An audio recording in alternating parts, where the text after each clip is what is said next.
Think of this as a big, comfy chair. The wings on it. And the fireplace in front of you. All right, can we hear this? Yeah. All righty. This is The Fight Before Christmas by Gary Apple. It was the night before Christmas, and Florence was pissed. Ed still wasn't home. A fine dinner he'd missed. The kids had all eaten and gone off to bed when Flo stayed up waiting for her husband, Ed. Ed staggered in at 11:08.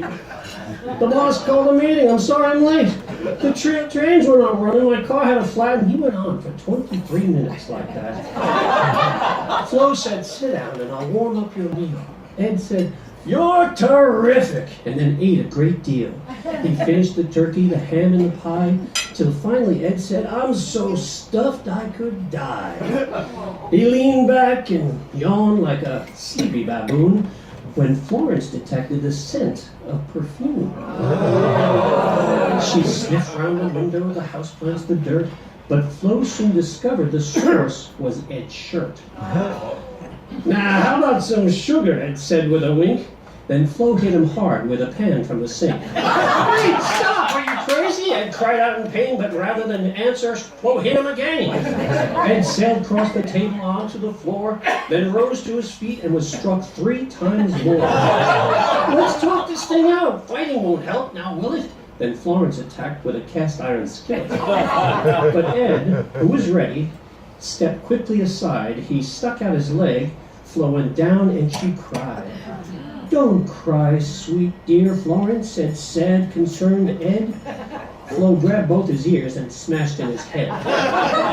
They rumbled and tumbled, they ragged and they ripped. They pummeled and pounded, they scratched and they tripped. They oomphed and they ouched, there were bangs, there were thuds.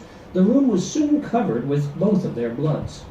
They stepped on the manger, they knocked down the walls. Yes, you can say they both decked the halls. They crushed all the presents. They leveled the tree, and this violence went on till 3:15. And just as Ed cocked his arm for a sure, fatal blow, he saw they were standing beneath mistletoe. He said, Florence, look, and he pointed above. She lowered her hands, and her eyes filled with love. We've forgotten it's Christmas, Ed said with a plea. And for once in their marriage, Flo said, I agree. Oh, Ed, I'm so sorry I acted like this.